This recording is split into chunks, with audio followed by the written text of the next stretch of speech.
Hello, welcome everybody. Thank you so much for coming out tonight for the Currents Gender Identity in Indigenous Culture talk that we have tonight. My name is Evan Wright. I'm the Community and Academic Engagement Manager of the Castellani Art Museum. We are really excited to introduce Jocelyn Jones from the Seneca Nation and then part of the Wolf Clan. Just before we get started, we always open our programs with a land acknowledgement. Niagara University and the Castellani Art Museum acknowledge that we are privileged to gather on lands of the Seneca and Tuscarora Nations and the other Indigenous communities who have stewarded and continue to steward this land throughout generations. We honor their sovereignty, demonstrate respect, and correct the stories and practices that have erased Indigenous peoples' history and culture in the past and present by inviting and honoring truth. We do this by providing wonderful exhibitions focusing on our local Tuscarora and other Haudenosaunee communities through our various exhibitions that we have. Currently we have planting seed weaving hands in the far end gallery, focusing on the works of Marilyn Isaacs. So we invite you to check that out after we're finished with the presentation, and come back and see it again and bring a friend. So Currents is an intimate, moderated discussion series that features a special guest speaker that highlights contemporary issues in art and cultural heritage in the museum world. Tonight's program explores the concepts of gender identity within the context of Indigenous communities, with a particular focus on the cultural perspectives of the Haudenosaunee nations of the region. Facilitated by Jocelyn Jones, an experienced Seneca language and culture instructor, this discussion will explore unique social, cultural, and spiritual gender concepts through an Indigenous cultural lens. And now I'm honored to introduce Jocelyn of the Seneca Nation to share a wonderful experience.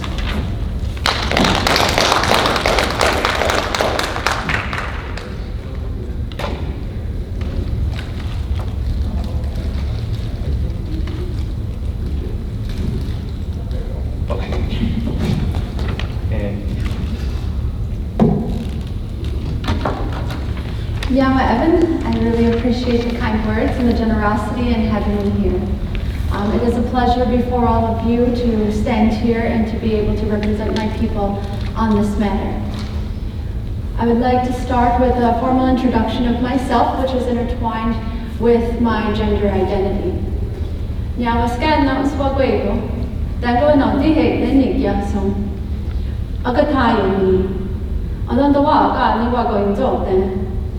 Gay ni wage exat Dayan Hansi on Nagawio, Havana Dargets, Johnny Nordics call, Hadia song, ne Kawak song.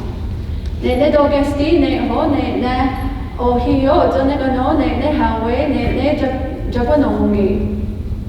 Down at the Nanga was on the day. I got his hat, they go so with the horn and get the job wheel, no call away, so yeah, the east. They don't get steam, then got this style, they horn your they over the war, they went on song, I one, they had no way. They don't get steam, they Oiwa, ne had to go, than the this state, na aso. Ne hone on dongwa, Guahina, ne was on the day, ne dogesti, iwi, then what town yon, ne home wake, new wage guenyo, ne gay young, the old, Agenoto, ne honoi waki. Now, when that's what the job did, Nanga study, I wa no nan, and can end that. On when you're as Koyang don, then they go to old, then is way, they hon and get and noi waki. So I first started this by saying, Yamascan, Swagwego. I am thankful that you all are here with peace. Scano is a peace within yourselves and peace within each other. And this is a common greeting for our people. Danquanotihit is my name. It's a clan name that is given to me by what would normally be our clan mothers within our nation, but with the Seneca Nation having relinquished those titles back in the 1840s, we now have our faith keepers that hold this responsibility to name our children and to also name our adults, because we get 2 names during a lifetime, and sometimes if we take on an additional responsibility, we get 3. So Danquanotihit is my adult name. It means there will be a completed discussion, or there will be a completed agreement. And anybody that knows me knows that I like to dig into the issues. I like to have dialogue on the issues, because the only way that we are going to become of one mind again, not only as Ongwatwe, as Native people, but as humans of the earth, is that we have to be able to have this discourse in order to make these decisions that will be the betterment for our coming generations. My clan is Wolf Clan. That is bestowed upon me by my mother, by her mother, and all the mothers before us since time immemorial, since this clan system was established. So this is also a clan that, as a Seneca woman, I also give to my children. My nation identity, being Onondaga, from the place of the Great Hills, which is known as the Genesee River Valley, is where central New York was originally where our main, you would say a capital, our main settlements, our places of governance, our main large concentrations of people and of our livelihood was happening there in central New York. And that is the place of the Great Hill that we refer to. Seneca was a name that was given to us by our European, we call them our white brothers. It's a relationship that we have as humans. And this was a name that was given to us, but I identify most with Onondaga.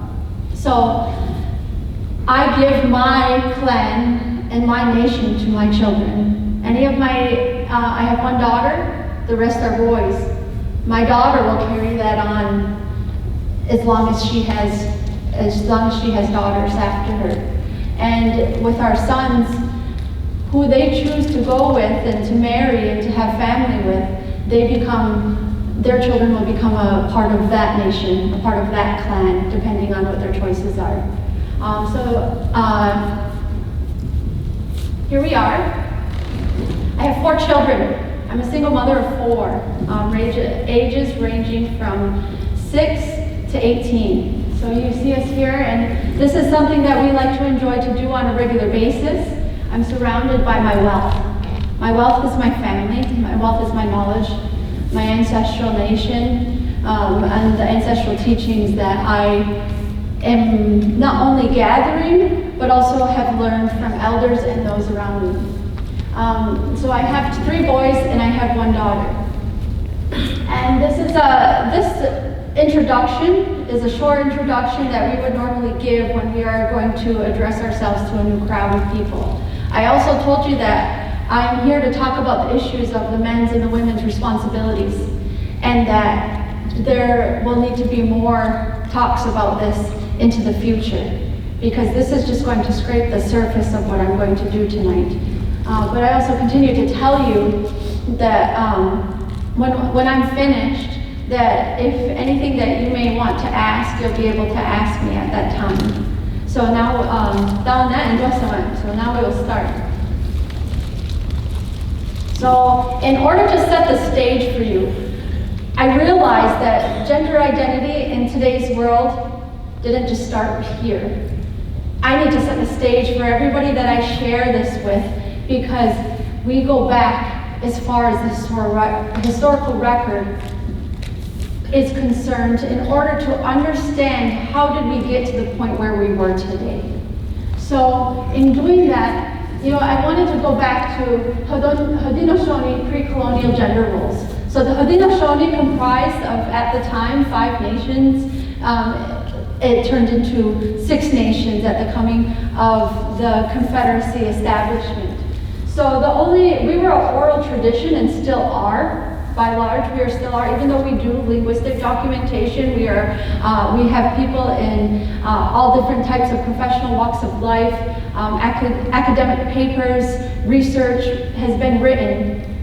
The core of our being in our traditional spheres of life and in our home life is the oral tradition. And so right now, because of the events that happened before today, over the different generations since colonial times had started, we have to rely on written documentation. So written documentation to fill in the gaps of the information that we weren't allowed to receive through natural intergenerational transmission. So these are some of the documentation found in different types of archival repositories, different academic institutions. We as Indigenous people, we are now returning to even those records in order to fill in the blanks with different types of lifeways. And I, for one, have gone to the Smithsonian and went through in Sweetland, Maryland, the different types of archival repositories in order to do the linguistic research on my Indigenous language, because our languages are no longer intergenerationally transmitted in our communities today. So there's a big reliance, but also it's a learning curve, because this isn't our natural tradition. So Haudenosaunee Wanongwe. Wanongwe is referring to the female people, women. And the women in Haudenosaunee communities have held a very high stature of responsibility, of respect, and also of decision-making. This goes back to the stories of our origin, creation story, and Sky Woman. The founding clan mother of the Haudenosaunee Confederacy was one of the first people to receive this message of the peacemaker when we founded the Confederacy on the great laws of peace, which are the principles of peace, power of a good mind, and righteousness. They're one of the first people to accept this when we say a prophet came from the Huron people down across the Great Lakes to us to deliver this message. She was a woman. So our respect and and a lot of the responsibility of women predates colonial times. It goes back to the very founding of our civilizations, organizations. So we have a quality of representation, influence, and respect.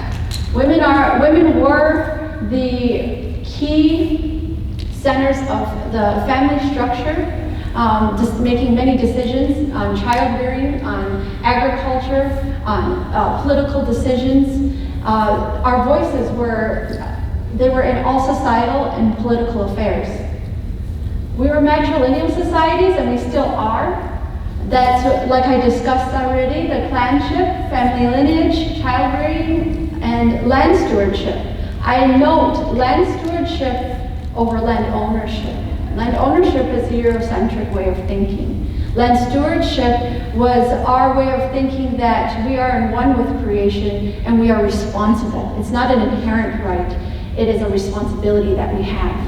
So this is something that the women were very involved in, because that was the pillars of the family structure, as well as taking care of the land and high yield of agricultural production. And they were masters of their environment. Agriculturalists, potters, weavers, herbalists, clothing and accessory designers, basket makers, quill workers, family matriarchy, midwives, doulas, mentorship, and so on. That list goes on and on, because our women were so integral to our way of life. We are the life givers, and therefore we are intertwined with every facet of life. This was very, very different than when the colonial people came here, their way of thinking. And so this is something that is currently taught right now in the 4th grade curriculum in New York State. And this was good. What I find is that New York State likes to teach, and the world teach, that Indigenous people are a people of the past. And this is where the extent of the teaching it continues to. We don't get into the other affairs until, if you're lucky, into your collegiate courses. And oftentimes, for Indigenous people, a lot of these issues are more learned as adults. It's that seeking of knowledge and identity. So as far as the Haudenosaunee Hanongwe, so the male people, the men, Ayamwenta, he's also known as Hiawatha. He's the first man to accept the message of the Great Peace and assist the peacemaker in spreading the message of Gayanis or the Great Law. So men and women shared an equal role in this time frame of when we were establishing our confederacy. And that's why men and women shared equal roles within our communities.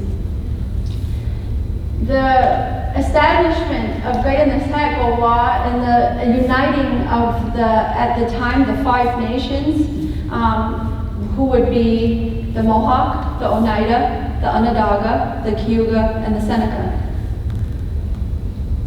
There was an establishment of a circle of chiefs, 50 chiefs with equal with representation. It wasn't equal by number of chiefs, but it was comparable to the size and the locations of populations of how it was decided.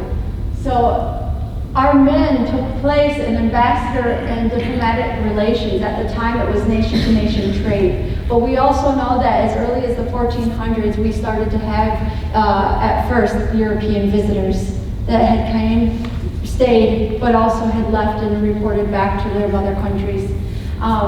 It wasn't until the 1600s that full-on colonialization encroachment was happening. Another part of this, economic trade relations. That was our economic system, bartering, and also warrior societies. Our warrior societies would be comparable to a nation's army. Our men were the ones that were our protectors, and they were also our providers.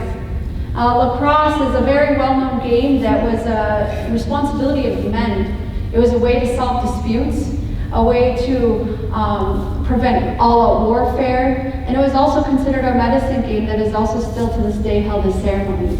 So in our communities, lacrosse at this time was strictly only for men because women were the life givers and still are the life givers.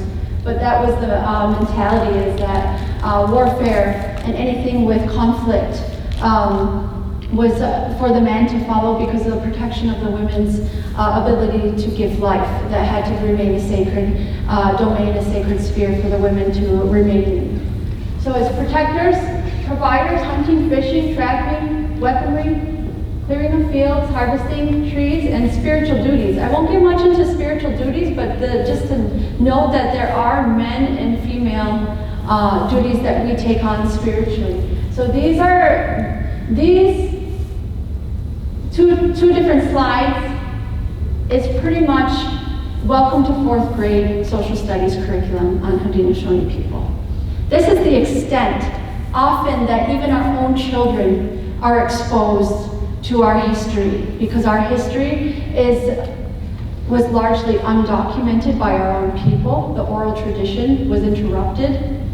That natural transmission of knowledge did not continue, but through research, through accounts of history, we were able to learn and reclaim the timeline of our own history.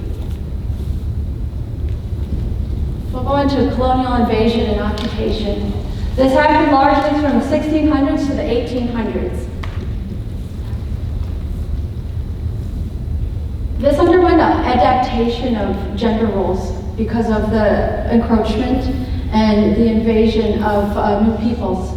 New peoples coming to this land in search of capitalizing on the land that is here, on the resources, when there is already flourishing civilizations already existing and cohabiting here. So that in turn, our women's roles, our males' roles, different gender roles had to adapt, and they had to change with the times that were happening. So, and a result of foreign politics, resource depletion, land grabs, disease, famine, and warfare were many factors that played into why our roles had changed. So trade. In my research, I found that there was involvement of the females in trade. Generally, our men are the ones that speak for our representation, our voice, our microphone to other nations. This is just a general protocol that I still see in our communities, in our traditional domain. But this was a time when female engagement was taking place, namely in the fur trade, because I've seen some accounts and that the men would bring home the meat. They would bring home the animals, the game that they had killed, to give to the women. It was then their duty to finish processing, storage, preservation of the food. But then the fur was the women's to be able to give and to be able to use for either clothing or to trade. So there was ownership of personal belongings that we were able to experience, but there was also at that time many communal resources that were available. Ownership of certain things, mainly like personal items, was something that we were able to enjoy as a personal experience, but at this time we were going through a lot of, communal living was the norm. So agricultural foraging and harvesting roles. So this time frame really jeopardized our role as the agricultural experts, the agricultural pillars of community, because it was a role that we enjoyed and we took great pride in as providing the sustenance, the long-term agricultural storage and production of food. And during this time, there were many raids, wars, extermination campaigns. For example, General George Washington, who is considered the founding father of the United States, was one of the generals that was executing orders to go along through the Haudenosaunee campaigns to burn and exterminate the people, burn the settlements to the ground. And there were many others. General Sullivan, General Clinton, General Broadhead, General Denonville from the French army.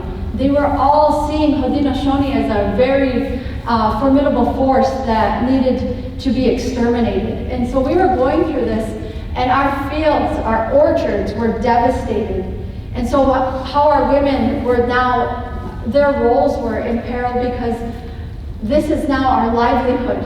That is our main gender role that we provide for our communities, and we're experiencing this complete devastation. So after the American Revolution, the Haudenosaunee, our lives were characterized by devastation, famine, and displacement, extreme loss of life as a result. So domestic life, changing homesteads. We went from communal living of large longhouses of all clans. The mothers would be able to, the clan mothers were the heads of each longhouse, and you lived based on which clan you were belonging to. So I, belonging to the Wolf clan, would then be placed with my family. I would be living with other families that belonged to the Wolf clan as well. I take a husband, he's coming into my longhouse, and he's moving to be with my matrilineal family. So during this time, that way of life that we were accustomed to shifted to that of smaller settlements, smaller longhouses. Devastation of our different settlements led to thousands and thousands of displaced refugees. Our own people were displaced within our homelands. We needed somewhere to go. We needed immediate housing, and so smaller logs.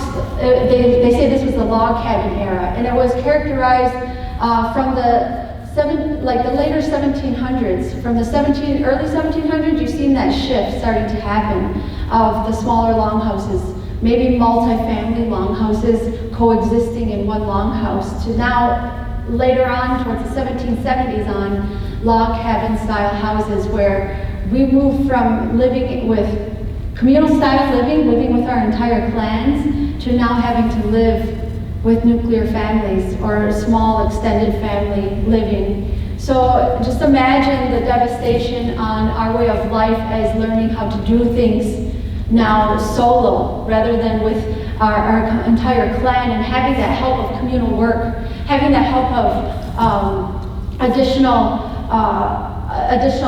manpower, additional labor, and sharing in that communal bond of providing for our people, to then moving into a time where we had complete devastation of our way of life, of our agricultural, our fields, our orchards, our homes, and now our women are recovering from that loss, but also having to learn how to do the bulk of this work on their own. And a lot of, it's like starting over with nothing. You start over with nothing. Your wealth was your family. Your wealth was your extended family, your clan.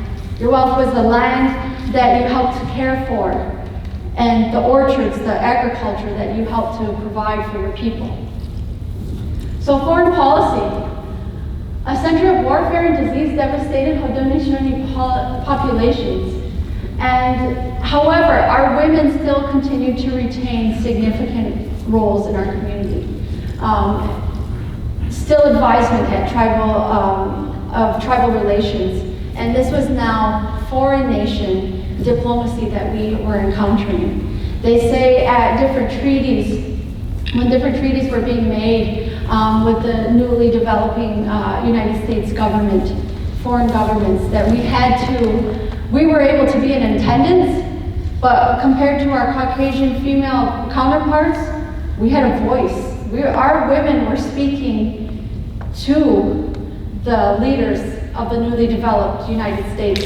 And so that is really significant, that even though the world was rapidly changing and pretty much our livelihood was pulled from underneath us, we were still retaining that role of our voice, that role of a significant respect and dignity to be able to have that authority to speak on behalf of our nations. So the adaptation to gender roles was also extreme for Haudenosaunee men. Haudenosaunee Hanongwe. So foreign policy. So rather than nation to nation amongst indigenous nations, this moved into diplomatic relations with foreign governments.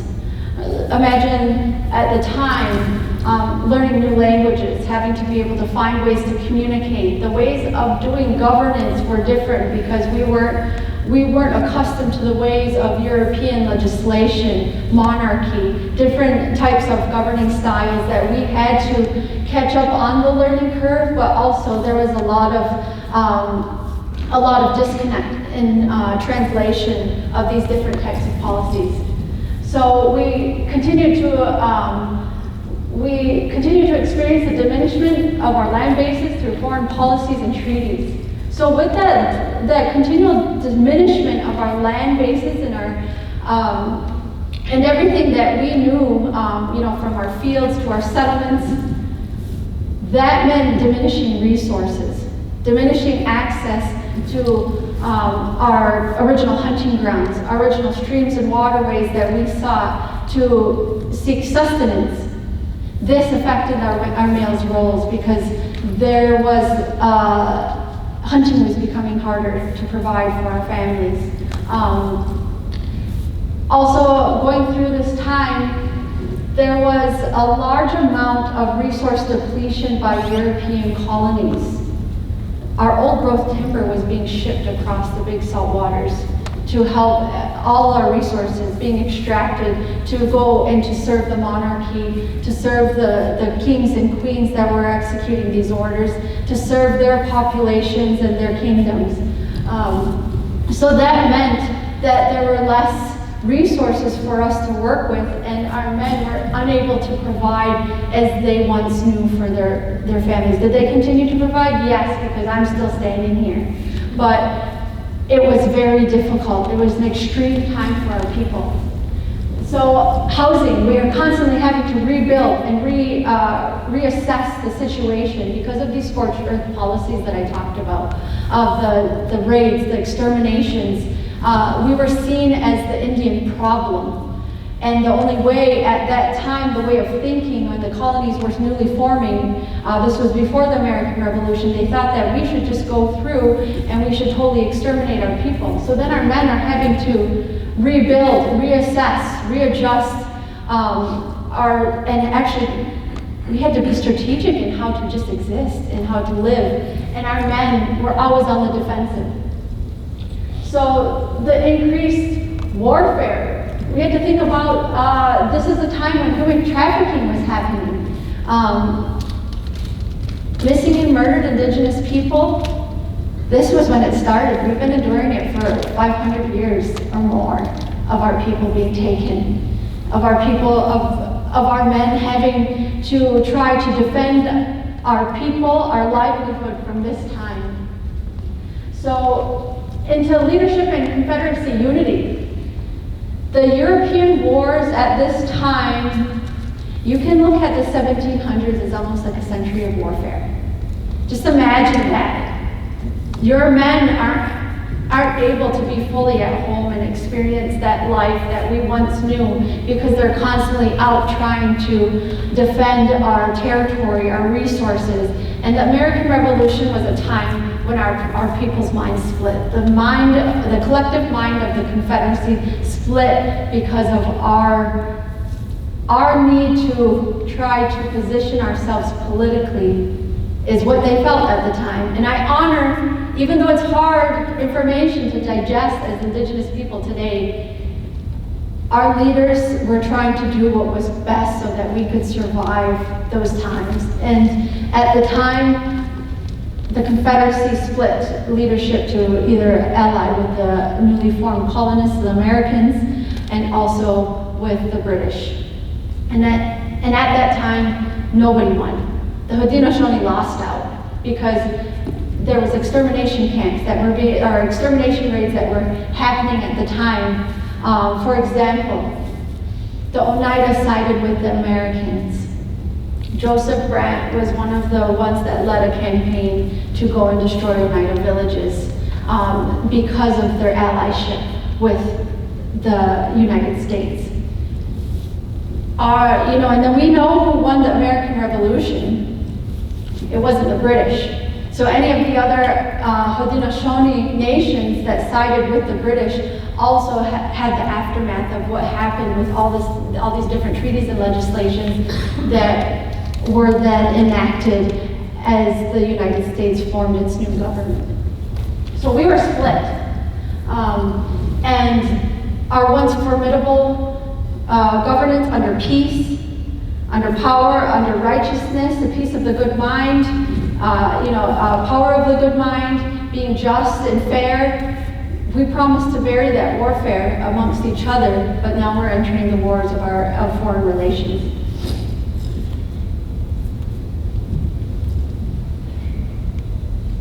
From the 1800s, we go into the mid-1800s.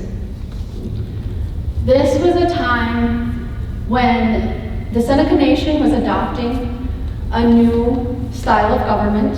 We were relinquishing our traditional ways of governance of the chief system and the clan mother system. And those titles were left at Washington in the 1840s, and we incorporated into incorporated elected system government under New York State in 1848. During this time, there were immense policies that were happening. The United States government saw fit that they needed to take the land base that we had and enact legislation that would then break us up into reservations, where reservations were mandated way of living. The Dawes Act, and then the reservation era. We had the Indian Removal Act.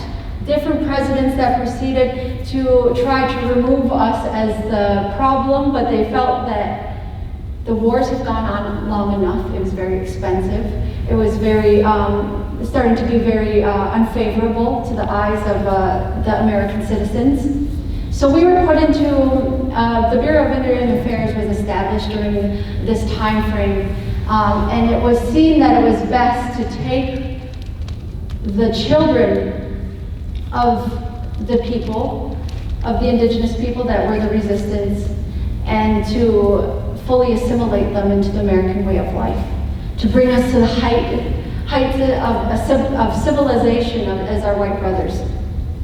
It was a war on children.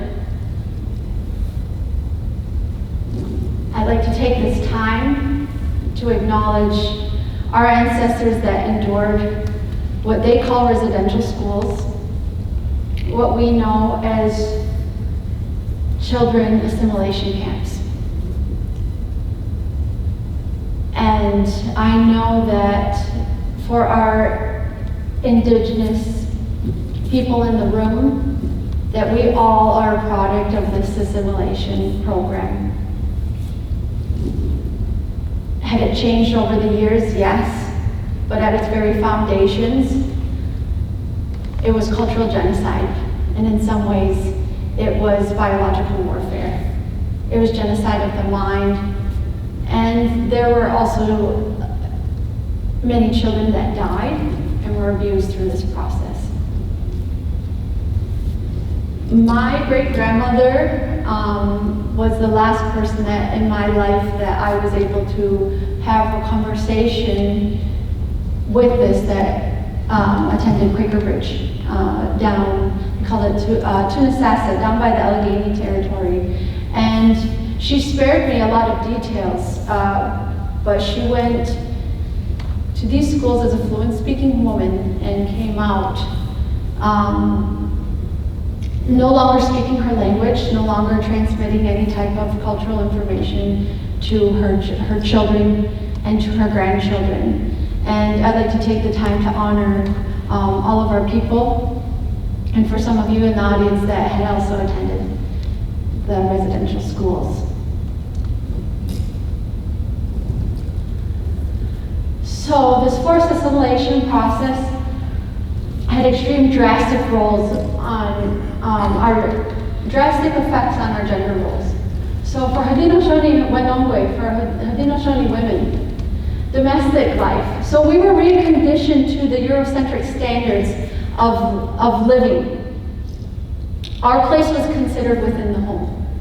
Our place was considered strictly bound to the home and not much activity outside the home. We were trained to move from that way of life as agriculturalists, as masters of our natural world, as the strong voice within the house of representing the female roles in our community, to now focusing on being housekeepers, being clerical support, being medical support.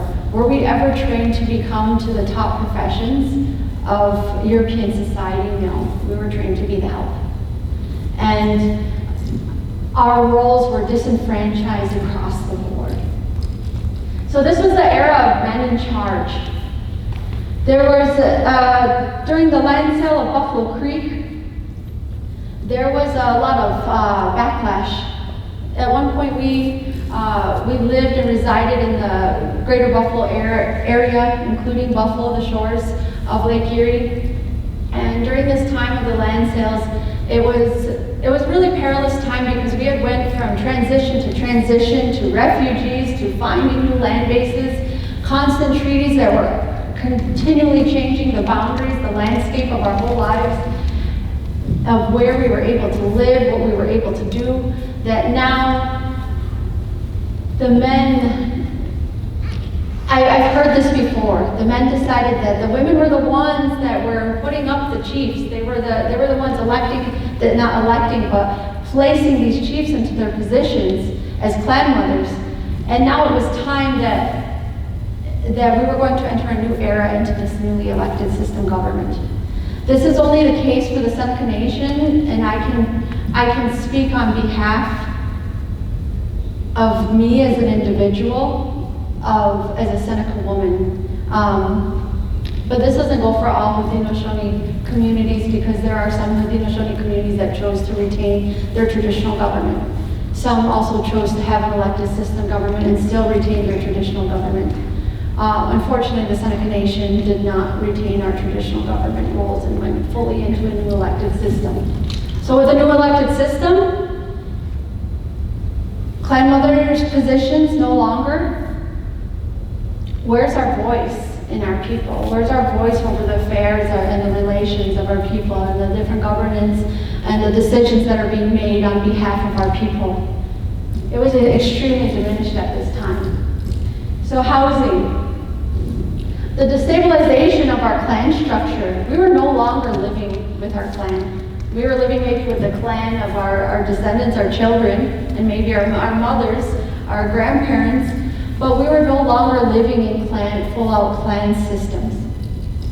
And so the multifamily dwellings had reduced to the log cabin era. Now we're fully into the modern style of living that we experience today. Families disconnected, families had moving apart from each other, not living and not connected like we once were on a regular basis. So the agricultural disenfranchisement and food sovereignty, those go hand in hand because the reservation era was in full blast. So by the 1850s, at the same time our children were being forcefully mandated by the United States and Canadian governments to leave the house and attend these residential schools, our agricultural roles were changed as women. That was our power of our voice and our connection with our natural world was through these different systems. Food was then weaponized. Our relationship with food changed drastically. As Indigenous people, we have a spiritual relationship with our natural world, and in turn, during this reservation era, was government food rations were introduced. These types of foods were unhealthy for us. Lard, flour, sugar, all processed food. No nutritional value, no nutritional content. This was also what our children were being fed at this time in these schools. So there's an extreme disconnect of our females with our natural world. And in turn, those relationships that we establish with our natural world has also been altered. And we're just now starting to acknowledge these things and to reconnect in a more meaningful and in a more full way that we once experienced. Normalize abuse cycles. So we already went through when missing and murdered Indigenous people started. Continued, but it continued with the lives of our children. In these boarding schools, the residential schools living there, our children experienced physical violence, sexual assault, rape, forced impregnation. There are accounts of these from across the United States and across Canada, that this happened, and the normalization of this in your upbringing when you have, these are the only adult figures, your adult role models as these people of the running the schools as the headmasters, the teachers, the clergy, different people of representation of the church, the nuns, the priests, were committing these sins, these atrocities, this terror with our children. And so then the relationships between mothers and aunties and grandmas and cousins with our families weren't experienced and instead replaced by these different abuse cycles. It was normalized and carried through into the generations after boarding school because we've experienced it within our family cycles and when you trace it back, we trace it all back to there.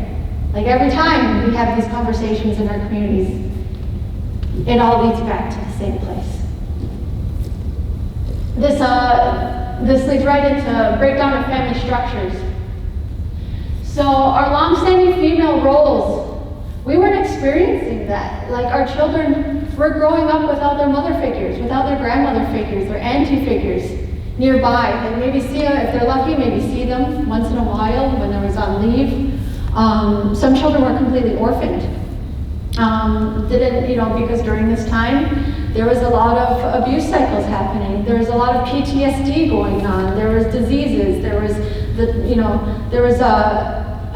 instability, housing instability, resource instability. Our whole lives have been uprooted and changed, and now we're going through these different assimilation policies that it's just like one hit after another, and we're barely catching our footing. So, female rites of passage. If you're not growing up at home around your own people, you don't get to experience the rites of passage as you go through the years of your upbringing. Child rearing, midwifery, doula assistance. Any of these maternal roles that we would have experienced within our communities were completely phased out. I can't say completely. In some places they were happening, but for the majority, it was being phased out through these assimilation programs. So, also introduced into our homes were the abuse cycles of negative coping habits to deal with what we experienced. This is where we have the introduction of increased alcoholism, and then there's, to this day, we have an issue with substance abuse, drug abuse. We have opioid epidemic in our communities.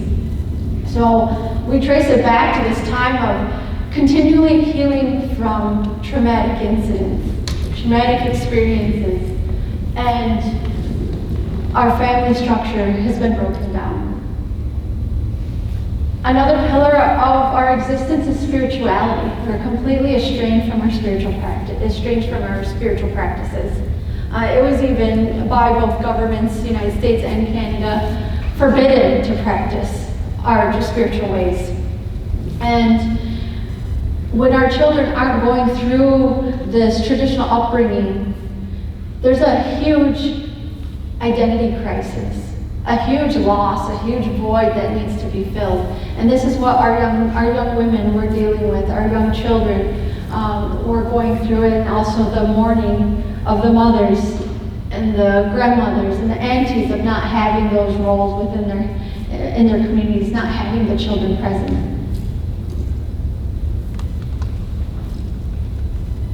Oh, okay. So we're going into the men, the Haudenosaunee. So domestic life, going from a life where you're traveling expansive tracts of land for hunting, for diplomatic reasons, for trade, for providing for your families, protection of your families, to now domestic stationary life. It's like we're expecting them who are able to roam the whole entire Northeast to fulfill their male roles, to now you have to stay here, you have to stay in one place, do one thing, one job, and it's nothing that you used to do. The hunting was, hunting lands, being able to fish, being able to track. This is the reservation era. It was forbidden to leave.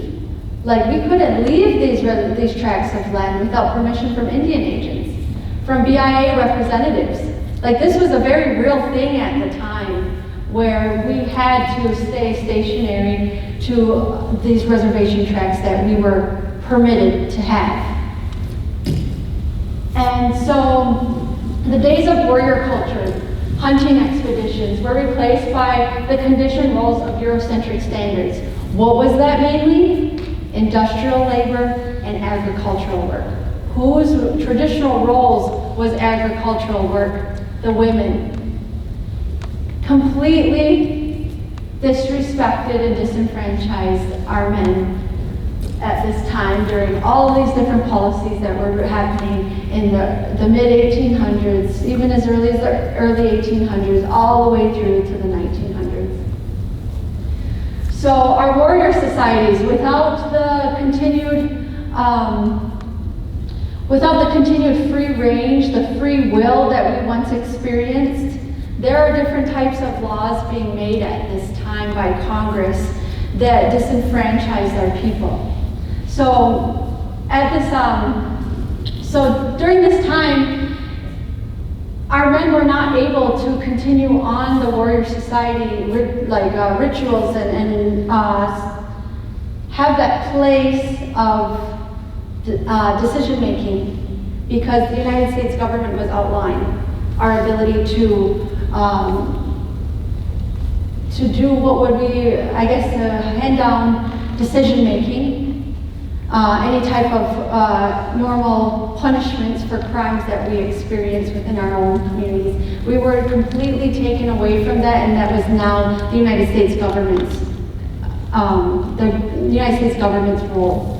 The United States government's role, it was becoming more localized and regionalized, but no longer were we allowed to even make decisions on how we would handle crime. So we weren't able to police our own lands. We weren't even able to, if we were murdered or we had somebody raped, we weren't able to do, if any of these atrocities happened, killing, stealing, different types of grave crimes, we were not allowed to process any type of deliberations over these crimes. It was now made illegal by Congress. So the transition of agricultural roles, it was also transitioned from communal way of doing agriculture to now individualistic ways of doing agriculture. And guess what? The technology, the farming methods were unattainable. It was too expensive to have this own equipment at home when we barely are affording our own housing and our own food, and we're transitioning to this way of life where we did everything together and in a communal way to now everything is individualistic way of thinking. And then men, you're no longer the hunters and the warriors of society. You are now going to uptake agricultural, which is a women's role. This was being conditioned in the minds of our children at that time, and it was a drastic shift of our gender roles. So the food sovereignty, covered this a little bit, hunting, fishing, trapping. That was the food and sovereignty roles of our men. And when we're placed on government rations and we are restricted to small tracts of land, this drastically changed the landscape for what our men were to provide for us since that time. The disconnection of hunting, disconnection of fishing and trapping knowledge still persists to this day. We're very fortunate that some of our men still continue to do these things and teach different people in our communities, but this isn't common knowledge anymore. Even agricultural roles for the women, it's not common knowledge anymore. We're relearning this from each other, and we're relearning this from general population because this wasn't intergenerationally transmitted anymore. The normalized abuse cycles and the breakdown of family structures, like what the women were experiencing, so were the men. Without father figures, without the uncles that were there traditionally, the brothers of the mother, to help raise the sons, to help teach them the ways of men's roles. What type of work did you do? What type of roles would you have inside the house with a family? How would you raise your family? This was no longer happening for our boys because they were learning what the headmasters, what the churches were teaching them inside these schools. This is your new role. And it broke down our way of life and our way of thinking since that time. So gender reconstruction, the reclamation, the revival, and rebuilding anew. This is a photo of me, and in the middle is my uncle, and my Uncle Pete. We're recently doing some work on pottery. And in front of him is my sister, who is pregnant, my sister Cammie. She's his apprentice, and she also works at the Seneca language program in Cattaraugus territory. And in her belly is my unborn nephew. And he's born now. His name's Inslee, but this is a picture of us reclaiming gender roles, because what she's doing is pit firing pottery. Pottery was generally women's work, traditionally. pre-colonial into colonial times, women were the main potters. It was the vessels of what we stored food, the vessels of what we cooked our food in. And this was a voice that our women had was so powerful that they could decide, they helped decide where our new settlements would be. We would have to make new settlements every 20 to 30 years because of resource depletion in that area. They had the ability to say whether we would settle there or not, because was there enough clay? Was there enough resources? That was a huge contingency on whether or not we settled in a certain area. But in modern times, my Uncle Pete was the first he's the main person revitalizing pottery in our Seneca communities today. And he's seen it as a necessity. Whether it was a women's traditional gender role or not, it needed to be revived. And now he's bestowing that knowledge with new apprentices, and fortunately my sister is one of the ones that is choosing to fulfill this traditional gender role.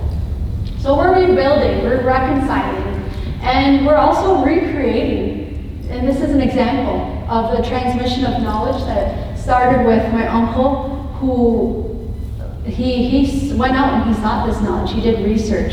He learned. He attended the Institute of American Indian Arts in Santa Fe. He's gone and researched at the Smithsonian. He is considered an expert in this field because of that drive that he had to come and bring it back and restore it within our people. And now he is teaching somebody their traditional gender role as a male. And it's a really pleasure to see this happening, because we have to start somewhere. And we have to, no matter whose role it was, the knowledge needs to be reclaimed and it needs to continue into the future. So the civil rights movement was a movement that we shared with other ethnic identities, and it was an empowerment. It was a time of empowerment, a time of reclamation, that we have our voice and we are going to use it, and we have a rightful place in this world as Creator intended, because we are human beings just like every one of you. So that is the time when our visibility as a people was re-emerging to reacquaint ourselves, not only with each other, but with our own personal identity. We had to redefine what that is.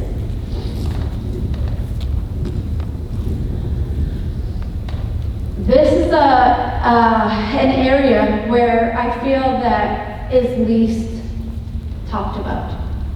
It's time to we have to reconnect, and we have to acknowledge all of our people. There are gender identity roles that were severely diminished from the visibility of our people and the visibility of the world through European colonialism.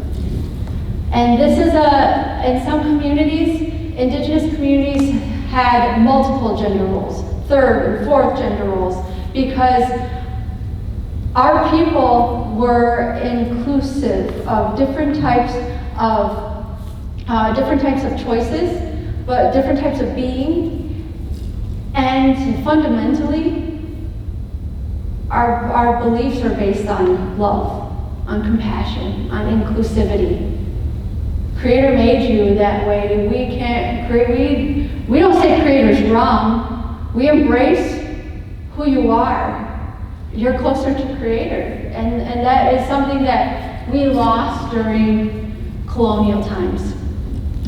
So it's important to note that non-binary and transsexual gender identities predate colonial times. They predate colonial constructs being introduced to our Indigenous people. This isn't the beginning of a new identity. This is the reclamation of identities that have existed within our people since time immemorial. It's just the fact that colonialism helped to drastically diminish and erase people within our own communities from our visibility. Have to go underground, have to go into hiding out of safety for their own lives, because during this time of assimilation policies, residential schools, it was specifically intended that Thousands of Two-Spirit children were taken from their homes and placed into places like Carlisle, to Hampton Institute in Virginia, to different boarding schools across the country to be assimilated fully. And these gender roles were then also assimilated. So it's important to understand that each community has their own ideas of gender constructs, their own perceptions, and it's also something that we are starting to finally talk about. And I want to make it very clear that I'm still learning about these gender roles in our community. I see the struggles of our people in these domains that are trying to bring this to the forefront. This is who they are, and they want to be recognized as people, and they want to be loved and accepted just like every one of us does. And I would like to take the time to commend them for their bravery, for their perseverance, and that I invite them to teach us. Teach us what these gender identity roles are going to be now, because we don't have this knowledge. I literally tried to go out into our communities and ask elders, ask different people what they knew of gender constructs in preparation for tonight. The answers were, we didn't know. We don't know. What are we going to do in these situations? What are we going to do in these situations where we have expression of gender identity? Somebody wants to have words in our language to express their experience. What do we do? And the answer was, we don't know, and then it's going to be up to your generation to determine that. So that is our collective experience, is that how do we create space? How do we restore the rightful place in our communities and roles? Because gender identity roles, it was said that Two-Spirit people, which is the term that was coined in the 1990s, when 13 people of the LGBTQ plus community got together and decided that we're going to come up with, they had a gathering, we're going to come up with a terminology for this. How do we handle this within our Indigenous communities? It is time that the discussion is had. And this has been a common use of term to identify transsexual, non-binary, and different other gender categorizations. And it's important that we see them as gender categorizations and not sexual orientations, because it's very specific roles that we hold in our communities. So that specifically with Two-Spirit, they were known as mediators, as healers, as people that did specific ceremonial rites, cared for children, diplomatic relations. They took on roles of both male, and they both took roles on female. And so this is something that we definitely need to do the groundwork on. It is something that it's an issue that we need to talk about more, because we have people in our community that need to be seen. They need to be heard, and they need to be included. And so this is something that is happening in our communities. This is just a snippet of a few languages. There's over 562 Indigenous nations in our communities. So this is just a snippet of what is being done in our communities to revive Indigenous languages and Indigenous language terms. In our Seneca community, it's just being started.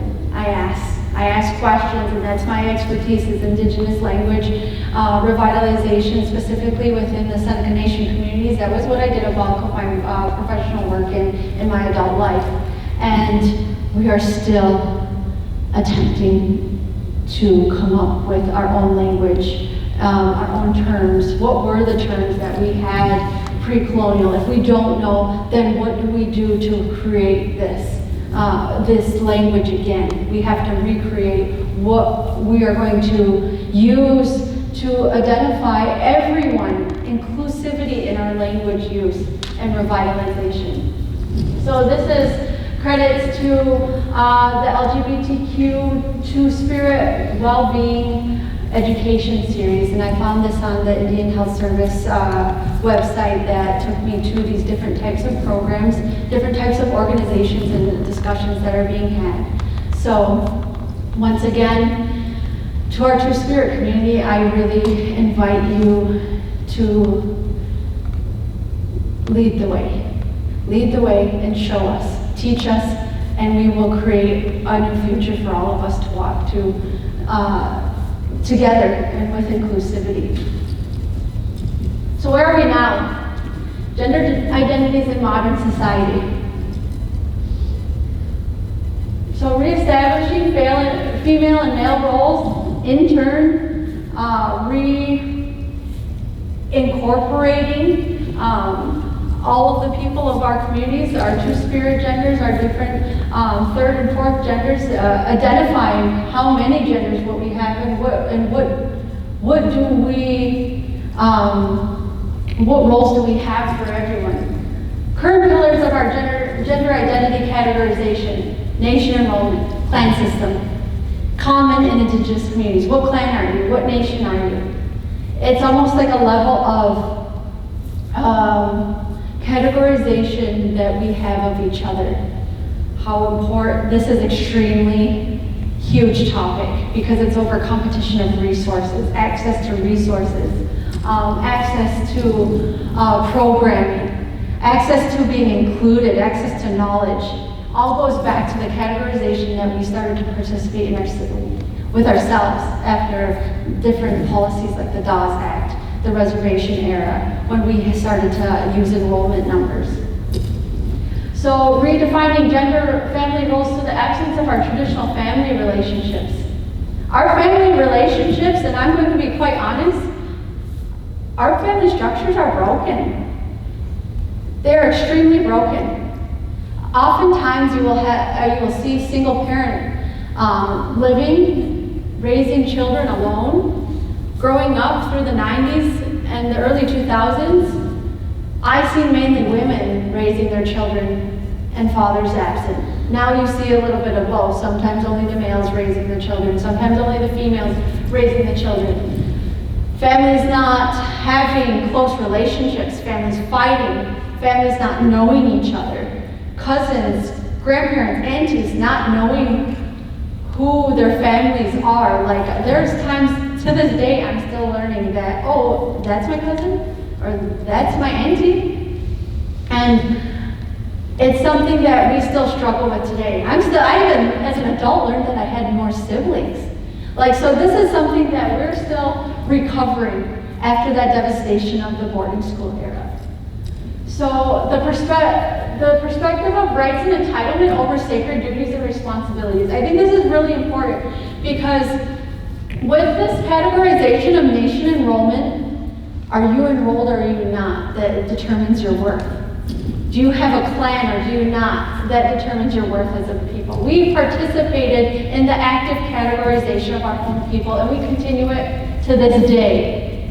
That's what determines I have rights to in my community. I have the entitlement to certain resources over you. You don't belong because you don't have the nation that I have. You don't have a clan. These are all things that the lateral oppression that is happening. Rather than having that traditional viewpoint that this is my sacred duty to take care of these children. This is my sacred duty to my family to fulfill this gender role within my community.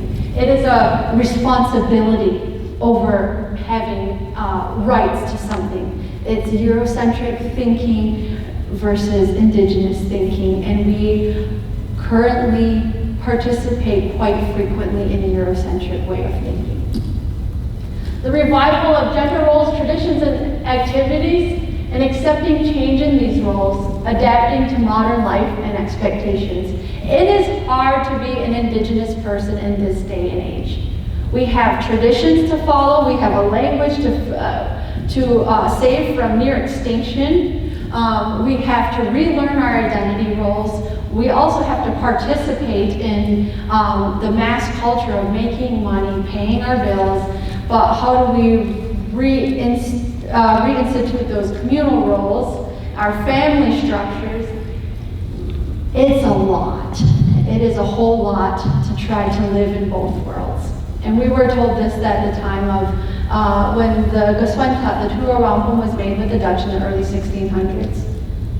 They have their vessel, we have ours, and we will travel in the same direction together, parallel with each other, never intersecting each other's roles, but also respecting each other's journey through life. That is the general thought behind the Tura Wampum, when now our own people are standing with one foot in each vessel, traveling along this water. We're falling in. Some of us are having a hard time straddling between those two boats. And it is extremely difficult to try to bring these gender roles back into full practice. That's why if I have a potter that's a male and he wants to teach me, and that's my traditional role as a female, I'm going to learn. We have amazing bead workers and quill workers that are men that are teaching the women and the rest of our populations right now. Our women, lacrosse is considered a traditional sport, and in some communities, very strict on that. Communities like mine, the Seneca Nation, women are now participating and excelling at national and international levels in lacrosse. So we are accepting these changes out of necessity for this information, these ways of life to continue into the future. Additional challenges in our process is lateral oppression. We have to deal with colorism. What does your skin look like? How light is it? How dark is it? Are you just the right color brown? Tribal government of political affiliation. Location of residence. Are you on res? Are you off res? You weren't raised here, so you don't know. We deal with a lot of this. Religion versus ways of being. Our way of life, our ceremonial life, it's a life ways. But now it's a life way, but was categorized by European thinking as a religion. And then there's other religions that also exist within our communities. So these are all factors that play into the different challenges that we have in fulfilling our gender roles. Traditional and non-traditional upbringing. Did you get a chance to participate in a traditional way of life? And if you don't know, you don't even know what you're supposed to do as a woman, or you don't know what you're supposed to do as a man, this is lateral oppression that is continuing to happen in our communities. And if you can see the systemic institution of it from boarding school applications of ways of handling our children is now adopted and carried on through the generations and to be instituted within our communities. Eurocentric norms, categorization, I've been on that. Laws over ethics. Just because legislation exists doesn't mean it's ethical. We see that in the world right now. It's happening right now. Genocide's happening right now. The devastation of communities. Everything that I've talked about is literally happening in the world right now. We have, so we're dealing with that way of thinking. The colonial government that we adopted, that style of elected system government. It's not working. And we're trying to figure out how to reinstitute these old ways of thinking that worked for us in a new modern system. Wealth perspectives, money versus wealth of knowledge, resources, having a house, a car, over, different wealth perspectives of family, of relationships with creation, of different traditional teachings of ethics and harmonization of creation.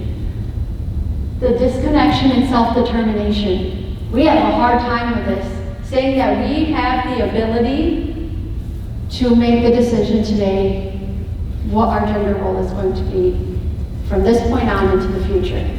We are so busy, and this is a long period of mourning and grief, looking back, trying to grab what's still back there in history, without really realizing right now we just got to make the decisions of what these gender roles are going to be. We have to make these decisions of what our lives are going to be like in our communities today, while we continue to reclaim that information. But we have the right over our own selves for self-determination and not looking for external sources to support. Our interruption of natural evolution. What would our male and female gender roles look like today without that disruption? We weren't allowed to evolve naturally as Indigenous people. It was forcefully decided for us. So it makes us wonder, what could our lives be like if we didn't have this interruption? We have a loss of collective knowledge about our own identity. And like I said, self-determination is something that we have to reclaim and be able to decide how we're going to experience our roles moving from this point on into the future. So where do we go from here? I strongly believe that it's time to condole our people. Our condolence, the principles of our condolence, is a ceremony that is usually had when a chief retires and goes back to the natural world, and we raise a new chief. That's what it's mainly known for. But this time of condolence was also had during times of grief, and it's a ceremony that begins our confederacy with Ayamantha or Hiawatha. When we bring somebody in that grief period, we wipe their eyes of the tears so that they can see. We offer them water so they can drink and they can clear their throat and they can speak. We clear their ears so that they can hear. We are going through a process where we are still in grief and mourning because we cannot come together to do these things of discourse and without major disagreement. Small pockets are, but as a collective, as a nation, we're over 8,000 strong. It's a challenge to even get 100 of us together to agree upon something in our communities and what we're doing today. It's usually in small, tiny pockets that we're trying to make these discussions to bring them forward. So it's going to take a collective effort, and it's going to take healing, mourning, finishing that process. And that's something interesting about gender identity in our communities. It's characterized by healing. You hear so many Indigenous people say, I'm going through my healing journey right now.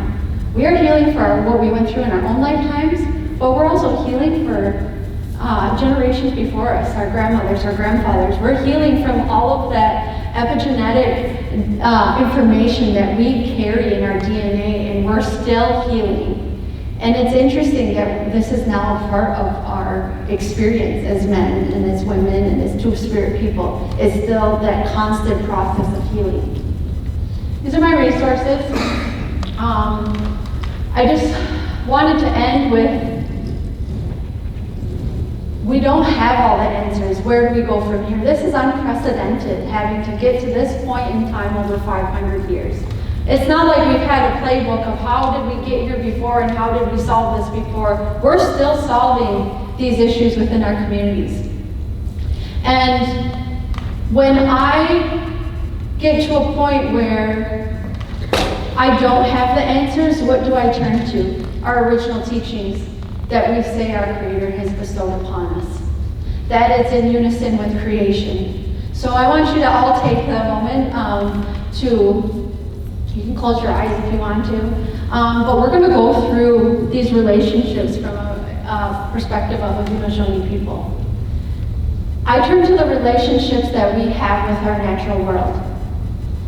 So when we do the colonial or our Thanksgiving address, we go through the different elements, and those are the different natural elements from each other as the people to the water, but we also have family relationships embedded into these different celestial beings that we consider our relatives.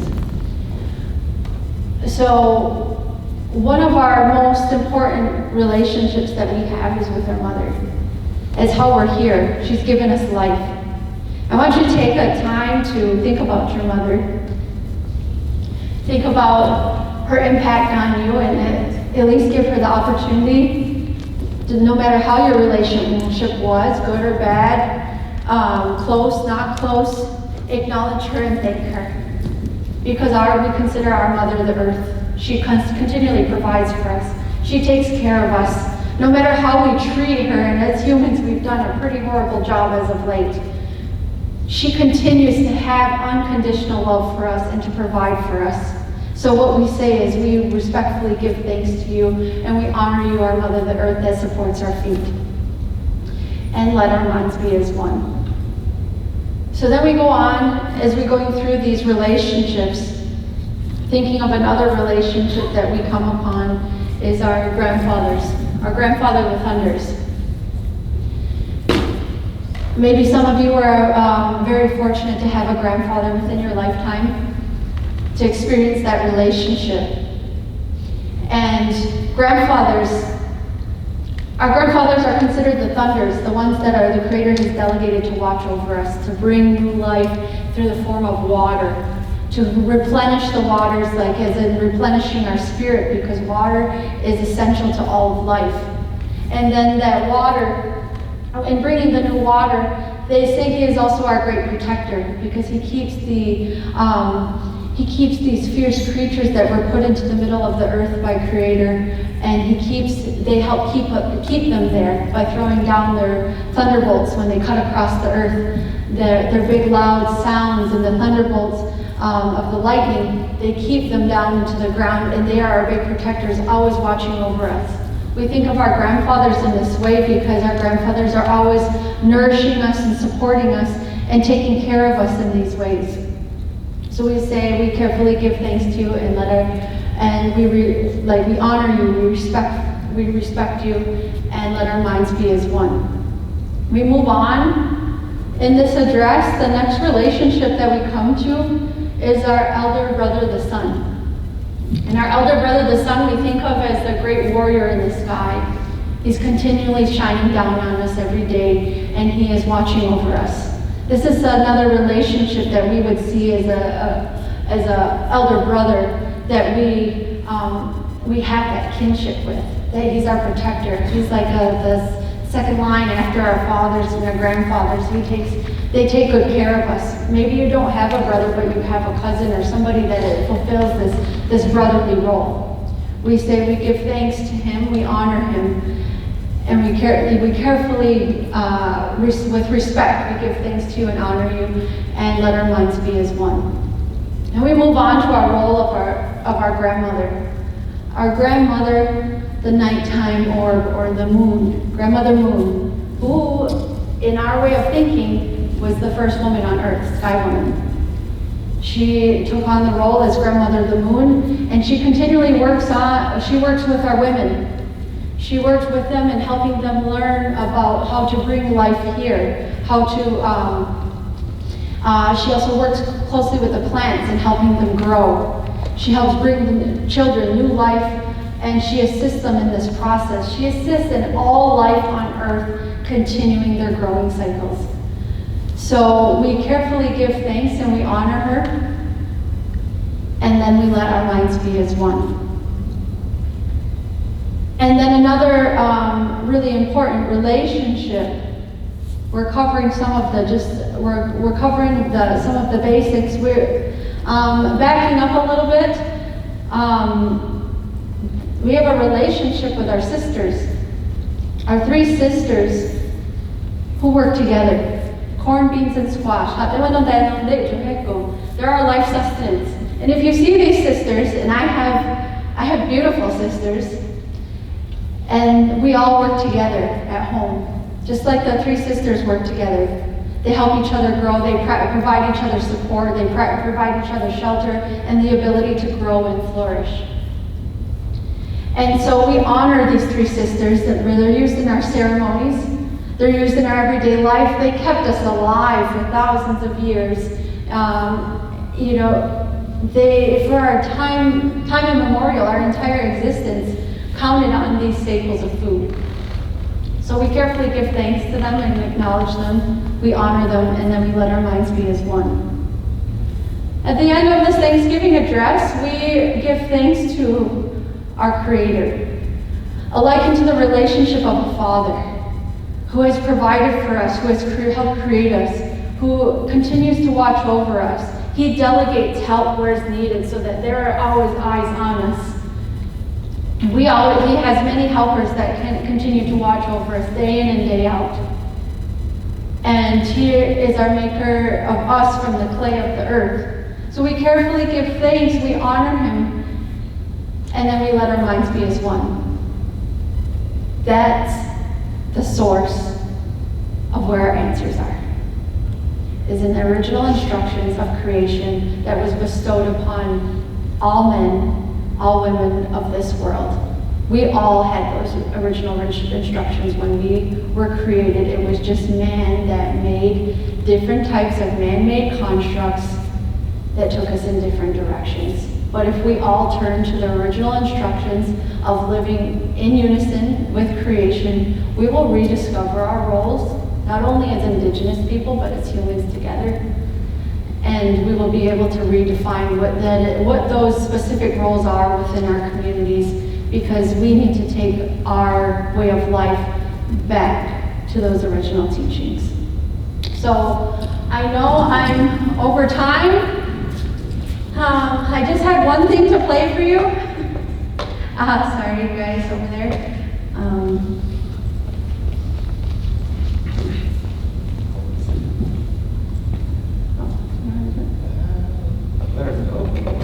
He's there.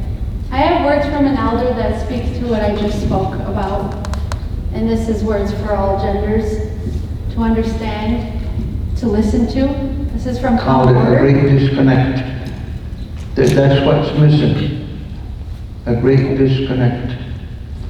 They're talking about they're not connected to the Mother Earth. They're not connected to the sun. They're not connected to the thunder. They're not connected to the forest. They're not connected to the wind. They're not connected to the grass or the things that plants that grow. They're not. All those things are just objects, quantities.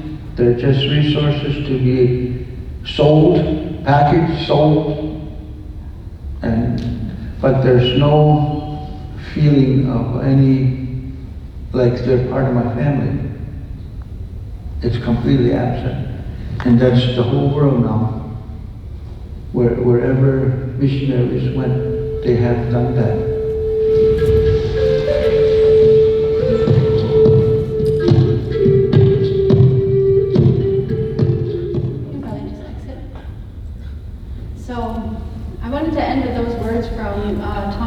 He's a Mohawk elder from Haudenosaunee, and it speaks to our relationships of our disconnect, and our relationships are disconnect with our own roles, not only as genders but as human beings. And it's really important that we get back to the foundations of this way of thinking in order for creation to continue to exist. And so I thank you all for your time, for listening to me, and for taking the time out of your daily lives to listen to my take. It's not comprehensive by any means. We're just scratching the surface. And I think this is discussions and presentations that can be continued to be had specifically on different roles, and even creating dialogue amongst us to determine what those look like in our communities. Not only Indigenous communities, but as humans together. So it's supposed to be a Q&A right now, so if I don't know if we have time for that. Yeah.